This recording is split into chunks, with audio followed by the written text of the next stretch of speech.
ਸਤਿ ਸ਼੍ਰੀ ਅਕਾਲ ਵੀਰ ਜੀ। ਇਹ ਆਪਣਾ 3D ਪ੍ਰਿੰਟਰ ਜੀ, ਜੋ ਆਪਾਂ ਨੇ ਮੰਗਵਾਇਆ ਜੀ। ਇਹ ਉਸਦਾ ਬੈੱਡ ਹੈ ਜੀ। ਦੇਖੋ ਇਹ ਪਾਵਰ ਸਪਲਾਈ, ਇਹ ਦੋ डिस्प्ले, कुछ एक्स्ट्रा करना इसमें ਆਪਾਂ ਅਸੈਂਬਲ ਕਰਾਂਗੇ ਜੀ।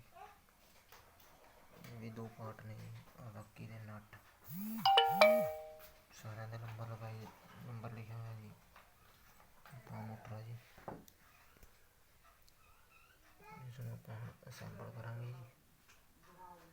ਜੇ ਕਿਸੇ ਮੇਰੇ ਵੀਰ ਨੂੰ ਵੀਡੀਓ ਵਧੀਆ ਲੱਗੀ ਹੋਵੇ ਤਾਂ ਵੀਰ ਜੀ ਚੈਨਲ ਨੂੰ ਸਬਸਕ੍ਰਾਈਬ ਕਰ ਦਿਓ ਜੀ।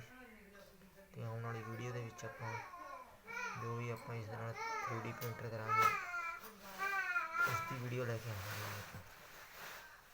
ਧੰਨਵਾਦ।